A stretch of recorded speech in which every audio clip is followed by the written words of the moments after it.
What's up, everyone? Welcome to another episode of Real Estate Moguls. My name is Findlay-Shirras, and on today's show, we have the founder and CEO of Homespotter, Aaron Kardell, who is a serial tech founder with experiences in ad tech, marketing automation, mobile applications, software as a service, and more. And the reason why he started Homespotter was because he believed there was a better way to search for his next house. He also believed that home buying and selling should be delightful versus the friction and pain that some of us experience. And instead of advertising, realtors need to have more help and do more relationship building. Because humans, we're not leads, we're not numbers, we are people. We want to have a relationship with the realtor and the brokerage. So I'm really excited to get to know him and his technology and get his perspective on how he grows his business, how realtors should go a business. So let's get started. Thank you, Aaron, for being on the show. Thanks for having me. Cool. So why don't you kind of give people a little bit more of a story about who you are and kind of the experiences you've had in the past, and then what led you to Homespotter? Yeah, certainly. Well, briefly, I grew up in small town Nebraska to a family of entrepreneurs. By the time I was out of high school, my parents had exited their fourth and fifth businesses, and so entrepreneurship was just a kind of a very natural thing for me. They came from a world of manufacturing, and I started developing software at a very early age, and actually got to selling software over the internet in the mid-90s, and that kind of got me hooked. You were selling software back then. Yeah. And so then it was just, like one-time fees for, they called it shareware back in the day for Windows applications. And, it just seemed to beat any of the other things I could be doing at the time. So really enjoyed that. That was kind of my entry into the software business on a very low scale. Founded a few businesses over the years, sold an education technology business to Pearson Education, worked there for a while, and over a period of time in late 2009, kind of wandered into the real estate space, so to speak. As you mentioned, my wife and I were looking to move to our next house. Back then, there really weren't any decent apps for phones to search for properties, and just seemed like there was a need, and so that's kind of what brought me into the space. So before we get into Homespotter, there's a couple of things that I would love to get your perspective on. Selling software over time, from the 90s, 2000s, 2010s, and today, what has not changed and what has changed? Yeah, that's interesting. I think a lot has changed. First of all, the very first Windows app I was selling was $49 piece of software, and I think kind of the bar has changed for, at least in the broader consumer space, that with apps on phones now, people complain about a $5 app and making a purchase at that level. So I think the expectation of pricing has certainly changed, but the flip side is there are many more recurring models available now that were not previously, and just the size of distribution and the channels of distribution are so much more vast than they once were, and so that really brings quite a lot more opportunity. Is there anything that you see, because there's a lot of startups that come and go, Yeah. And they're like, oh, this is how other companies seem to be doing it, but we have a better way, and then they fail, and you're like, no, this is a timeless principle and best practice of how to build a software company? I think, first and foremost, I'm just talking as somebody from a developer background, but I think a lot of times people, kind of get focused on their idea of what the problem is without getting out of the building and going to talk to customers and learning, is this an actual need that people are willing to spend money for? And I think evaluating size of market opportunity, total available market, some of those things are pretty key in the early stages of a business to really understand the scale of a business that you can build. Okay. Now, you've and your family have sold businesses before. There's a lot of startups out there, I'm sure, that would like to sell their business at one point. What do you think are some of the things that you think about of, these are the things I need to be doing maybe months or years in advance to make sure that my company is sellable? And then come time when I really want to do it, these are some other things that I'm focused on making sure happen. Yeah. Well, a couple of things. First, I think in general, companies are bought, not sold. And so while I think a lot of entrepreneurs would, like to go for that big exit and have some big outcome, they're not, it's not like you just kind of decide one day, okay, I'm ready to sell. And so I think first things first, you just got to focus on growing your business and kind of not let that be a distraction. But separate and apart from that, I think being really organized in terms of just having, whether it's on the business side, having all of your operating documents in order, having financial models ready and available, and on the technical side, kind of documenting the technologies that you're using along the way. Mm-hmm. The more that you've got a good organized internal system, that'll help in later stages of due diligence, speed things along. All right, let's get into Homespotter for a sec. So I kind of gave an overview at the beginning, but for those who want a deeper dive, like because you started with one product and now you have three. What are those different products, and why did you create them? Yeah, certainly. Well, our first product in market we now call Connect by Homespotter. Connect is a way for agents to be productive on the go. It's really kind of a front-end MLS system of choice, and it's also a system for collaborating with home buyers around the search process. We sell that predominantly to mid to large size brokerage firms and to multiple listing services, and it's a great way for agents and buyers to stay connected. More recently, approximately 3 years ago, we brought a new product to market that we call Boost by Homespotter. Boost is a digital advertising automation solution.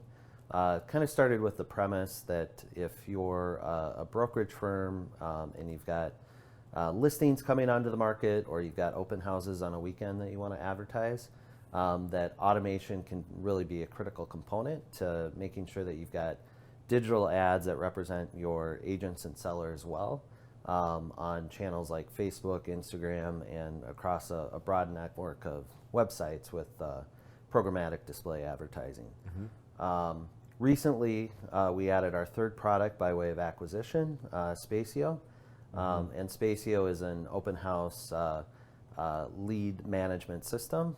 Everything from capturing that interest at the open house, replacing traditional pen and paper with more modern system, to after the fact, a great way to follow up with those leads that you've captured.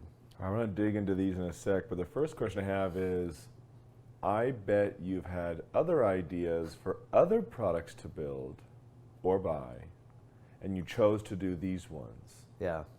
Can you give some people some insight into maybe some other things you've thought about building or buying, and then why you chose to do these ones? Certainly. Well, I think the reality is on the first product, that was kind of birthed out of first personal need, and then as we met with customers and prospects over time, really understanding not just what is a consumer's need, but what is the agent's need in that.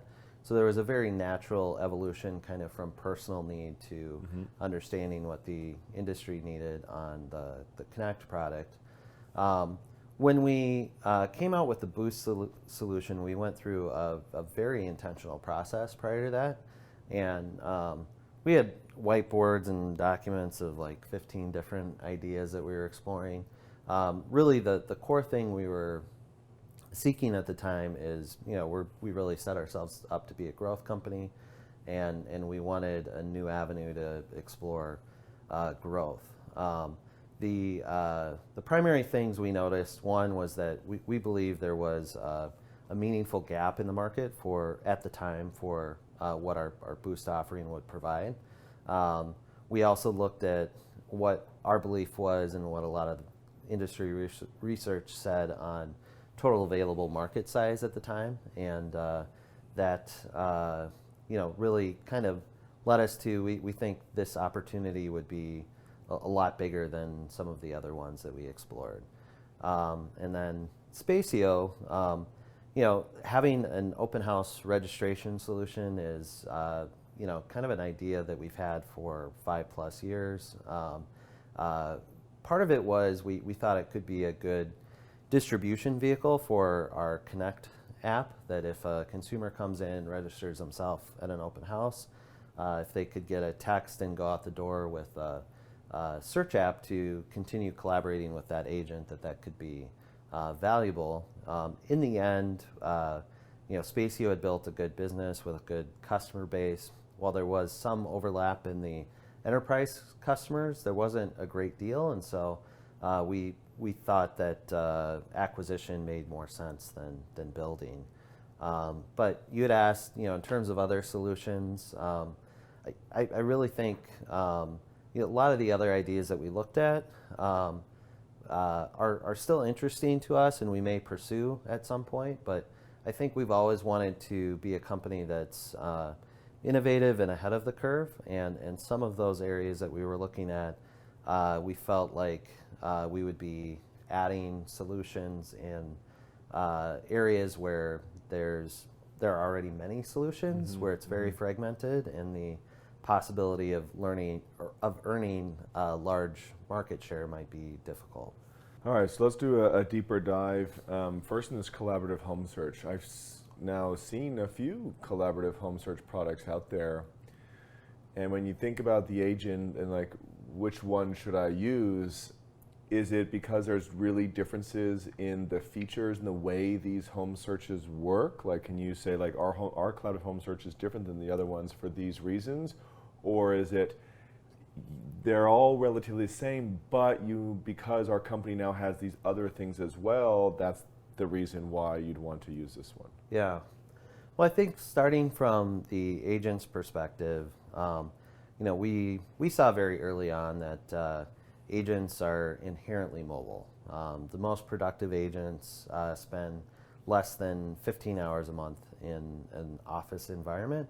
They're always on the go, and so we designed the Connect solution really with the agent first in mind. How do we ensure that they're productive on the go? How do we make sure that their MLS systems, which traditionally have been web-based, in the early days would always require older versions of Internet Explorer. Fortunately, we've come some ways, but we just knew that agents wouldn't want to pull out their laptop in every environment and to be able to do what they do. And so I think, first of all, many of the collaborative search options out there don't take that agent first approach of how do we make the agent more productive on the go.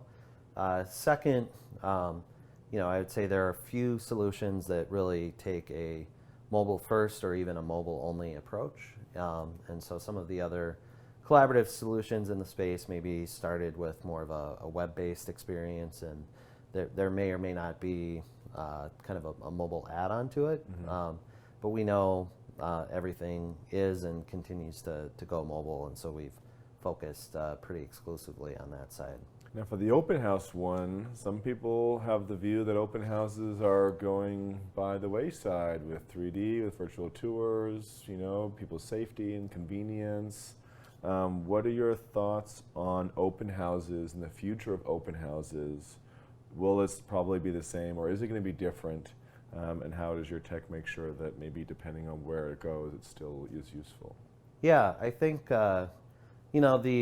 there has been that thought for a while, and there certainly are agents that no longer do open houses, but year-over-year trends, we continue to see just a huge number of open houses. And if you look at the number of registrations on the Spacio platform at our open houses, the number of registrants continues to go up exponentially over time.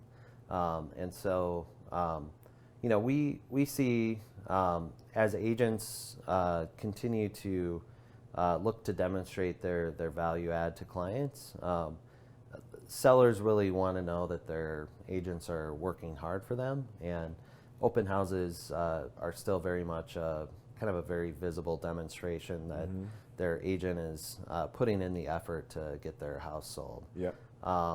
And I think as I've been in the industry now for 10 years, it wasn't evident to me early on that really a lot of the reasons agents will hold opens is to generate buyer and seller leads for other properties looking beyond just that house. And so, it's still one of the cheapest forms of lead generation out there. Let's talk about who you serve, who your clientele is, because if you go to your website, you seem to serve everyone a little bit. So why don't you talk about your clientele and why you've decided to actually have solutions for what appears to be agents, brokers, teams, and the MLS and associations? Yeah, so right now we do sell at all of those levels in some capacity, but certain products of ours, we focus much more on certain distribution channels than others. We've always been pretty heavily focused on enterprise sales first, and so that for us that means selling to mid to large size brokerage firms, often firms that are multi-office brokers, have 150 plus agents, and we kind of start there and work on up to the franchise level. We also sell to multiple listing services, and really for all three products, that's where a substantial amount of our revenue is driven. Over time, we are, going down market, so to speak, and offering more of our suite and solutions direct for agent and team purchase. As we've secured a number of these enterprise relationships, it does give us access to 450,000 agents. And one of the things that we have just kind of observed about other companies in the industry is if you sell only to agents first, customer acquisition costs tend to be high, customer service costs can be high, often there are higher churn rates, and it's been our belief all along that if we can provide some level of core value to our enterprise customers and then offer more solutions to agents, that can really reduce our acquisition costs and decrease churn. So there's a lot of startups who battle with this churn and also are thinking, what's good? Like, what's a great churn? What's a good churn? What's a bad churn? Like, what are signs? Because we see companies all over the place. Yeah. So from your experiences, if you were to tell a startup, like, these are the benchmarks, these are the numbers that you should be trying to hit, this is good, bad, ugly, great, what would you say? I go both based somewhat on our experience and based on what I hear from others in the industry. Because we don't have quite as much experience on the direct-to-agent sales, what we've heard is you're doing pretty well if your monthly churn is at about 2%. While that can be good, that does mean a solid amount of annual churn even at that level. Enterprise, on the other hand, you tend to look much more on an annual basis, and people talk about both net churn and gross churn, meaning both how many customer logos did we lose and what was the revenue profile. Typically, on an enterprise solution, you don't want to see more than 5% net churn year over year, and there is some talk on a gross churn perspective of wanting to have negative churn, meaning that revenue is going up year over year because you're increasing the value of your solutions to your customer base. What are some of the things that you've done to reduce your churn? Over time, we've continue to invest more and more in what we would consider separate disciplines of account management and customer success. For us, and everybody defines those terms a little bit differently, account management is kind of focused on those enterprise relationships and doing periodic check-ins with our clients, ensuring that they have all the tools that they need at an enterprise level to drive adoption with their agents. And customer success for us being more focused on agents, providing continual training, great support, and really making sure that agents have what they need to be successful. Now, in terms of getting the deal done with these enterprise clients, like a lot of people are like, yeah, let's go work with a brokerage and a big team and association, and they just expect to be able to just do this sale, not realizing that the sales cycle length, is maybe longer than they expect, or what they need to bring to the table. If they put on the website that their software is worth this per user, if they're going to try to go after these bigger deals, this is what they need to be prepared to do from a cost reduction standpoint, a revenue share or profit share standpoint. How do you look at what are some of the fundamentals of these enterprise sales processes? Yeah, well, I think first is know your target customer and their need well. The buying needs and reasons for a board or a multiple listing service purchasing are quite different from a brokerage firm, which are quite different from a team or an agent. Mm-hmm. The selling cycle is different for a lot of those boards and MLSs. Can be a multi-year process, and we started coming to these Inman Connect events back in 2012. I think one of my more memorable experiences was in 2014, having an MLS executive say to me, "Oh, you're still here," and I think they've kind of seen vendors come and go, like they'll attend one or two shows and they won't be at the next one, and there's certainly a healthy contingent that don't want to be the first movers, and they look for others to be successful first, and once you're kind of around for a couple of years, there's increased trust and they can make some of those decisions. So why are MLS and associations buying your products versus why are brokerages? So I would say the multiple listing services buy because they've got a mandate from their members to really provide the best access to the MLS system, and they need better solutions for their members to be productive on the go. Brokerage firms, I would say inherently across all three of our product lines, the primary buying reason typically comes down to, is this something that's going to help them attract and retain agents? And a big learning for me early on is that a broker's primary customer is really the agent. The agent can very easily move from one firm to another. And while brokers certainly care about transactions and the buyers and sellers, they need agents to conduct those transactions. Let's dig into this acquisition that you did, because that's super cool, and I know people want to either be acquired or do the acquiring and learn from the best practices of other people. So talk about this acquisition. How did it start? Like, how long were you talking to them before it actually happened? Did you do any pilot projects before it officially became an acquisition? Let's start there. Yeah, so I get to know Melissa, one of the co-founders and the CEO of Spacio, back in mid-2015. And as I'd mentioned, we'd been looking at doing an open house app for a while. And so actually very early on, before they really had much in the way of traction, I did say, why don't we just buy you? Had we done it back then, it would have been far less money, but as we joke now, probably not as good of a value. For various reasons, it just didn't make sense for either of us at the time to pursue it. At these conferences, I think, developing relationships with other founders is pretty key. That there is a multi-year process of really understanding other teams and finding ways, how can you be valuable in sharing leads and insights over time. And so relationships are built that way.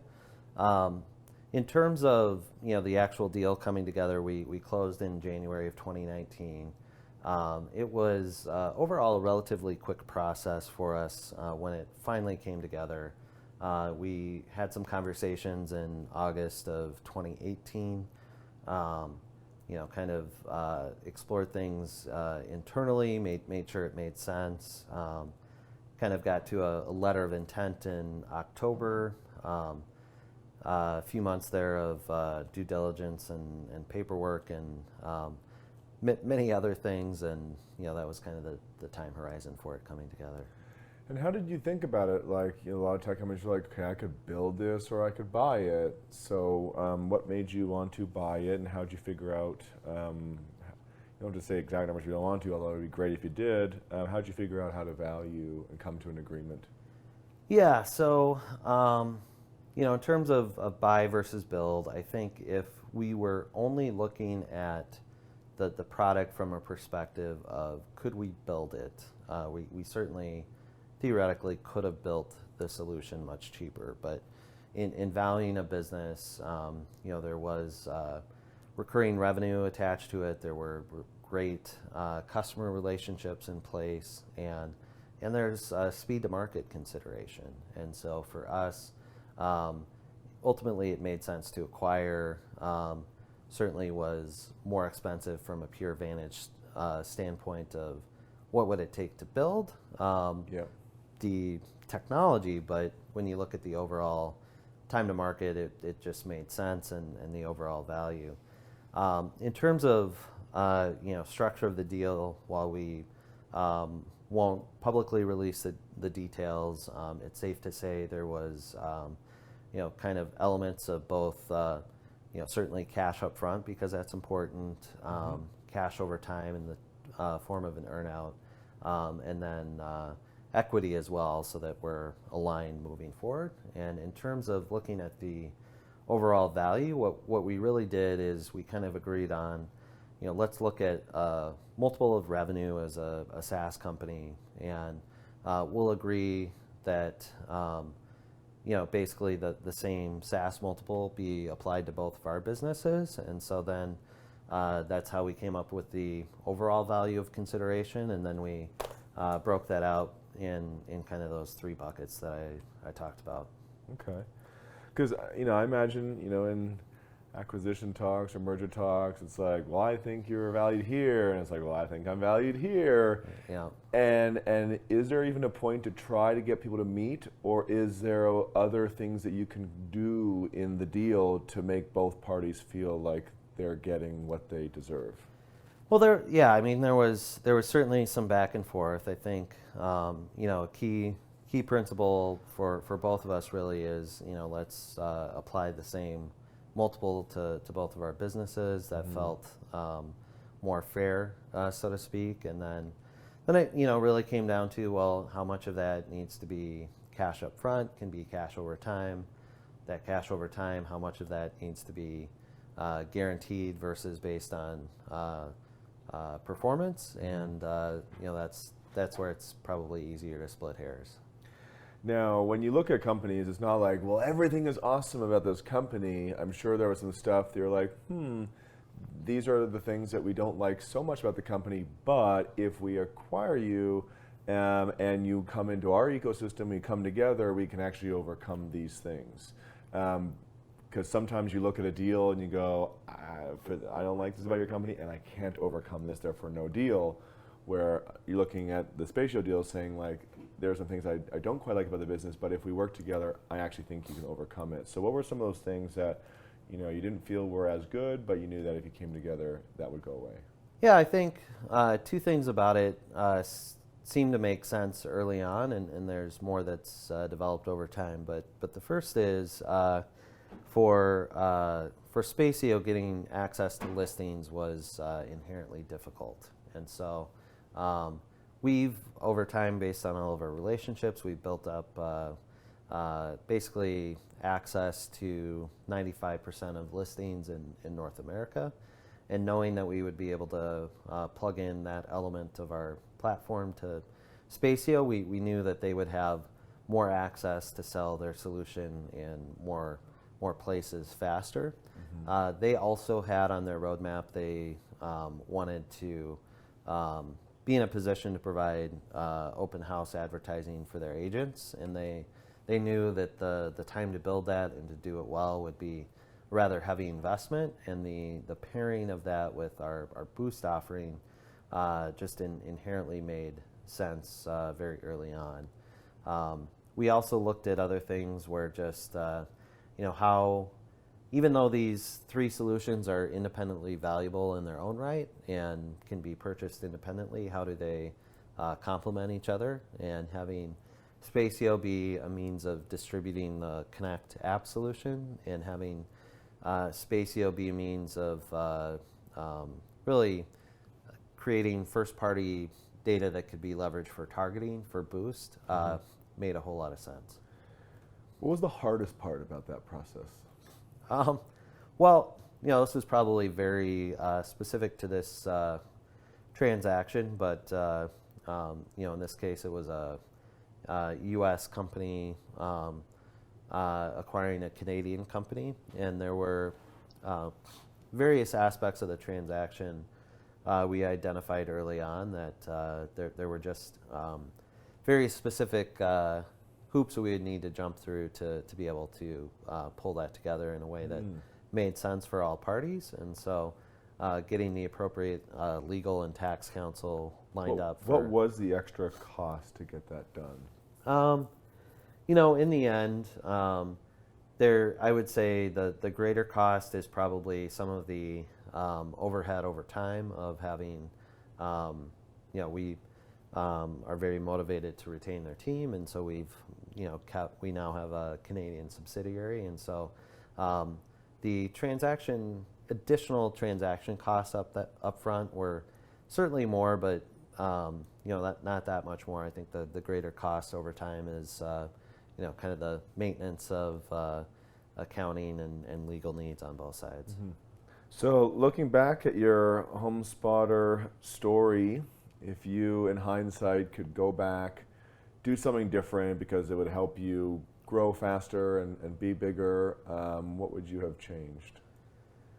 I think just in the very early days, I'm a developer by trade. I don't do that too much these days, but kind of getting out of the office, so to speak, speaking with more prospective clients earlier on is just, I think, an important thing for those that are more technically oriented. And then I think, over time there are things that we've built because they're cool or they feel like they're going to be a cool feature, but that weren't necessarily things that would make an impact to people's business and therefore make an impact to our own revenue over time. And so I think just focus is always important, and you've got limited time and bandwidth and resources, and making sure that you're solving the core needs that a customer has all the time is pretty important. What excites you about the future of real estate and Homespotter? Well, I think the industry is certainly concerned about some of the changes on the horizon. On the other hand, I think a lot of those changes will really be pro-consumer over time, and it's exciting to me that people are focusing on how do we increase the speed of the transaction, how do we bring more liquidity to the just home buying and selling process. I think that ultimately gives consumers more choice, and I think that inherently makes it a really exciting time to be in real estate, see where it's headed. All right, well, we'll wrap up there. If you're a startup and you want to grow your business and be smarter, then you may want to listen to this interview again. Thanks again for coming on the show and giving great advice to startups. Thanks, man. Check out Homespotter. How can people get in touch with you if they want to get to know you more and learn about the company? Yeah, so I can be reached directly, just Aaron at homespotter.com. on Twitter at A Kardell, and our company is Homespotter on pretty much every network out there. All right, well, check them out and subscribe to the YouTube show and podcast so you can stay up to date with new episodes and so you can get to know the leaders and the other companies in the space so you can grow your business and be great in real estate. I'll see you soon.